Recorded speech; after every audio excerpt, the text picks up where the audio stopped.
बोला बोला शंकर भगवान की।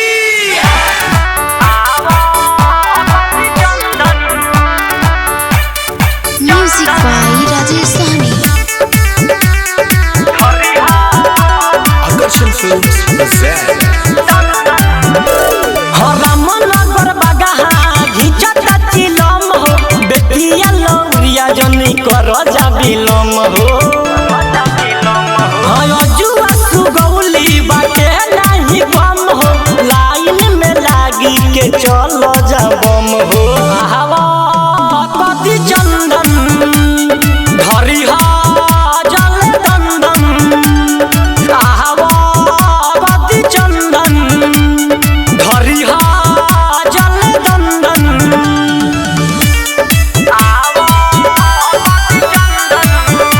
रिया recording studio Narkatiaganj.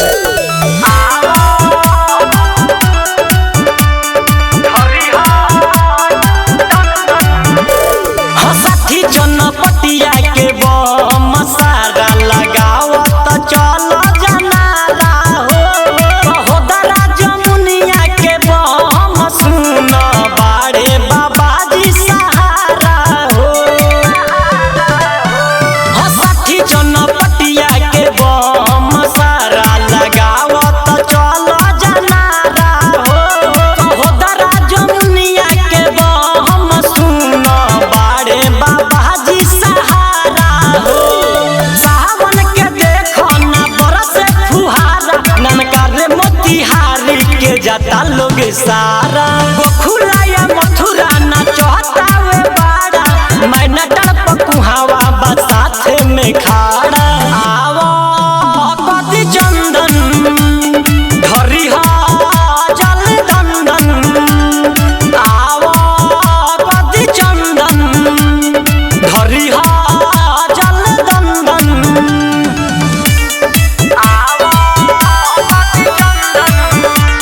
Mix by Sanjeev.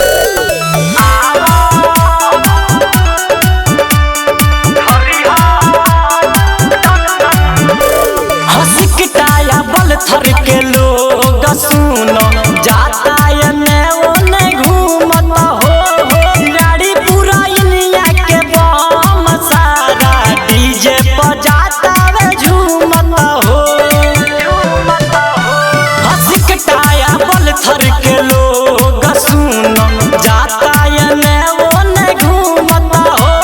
गाड़ी पूरा इनिया के बम सारा डीजे बजाता वे झूमत हो। दहाड़ा टोला देखा दम धरे, राइटर टुन धन से जाता दर्शन करे। अनुराग प्रदीप देखावे ले पावर, गुलशन जुकान्हा पलेले बड़े कांवर। आवा कति चंदन धरिहा जल दंदन, आवा कति चंदन धरिहा जल दंदन। रिया रिकॉर्डिंग स्टूडियो नरकटियागंज।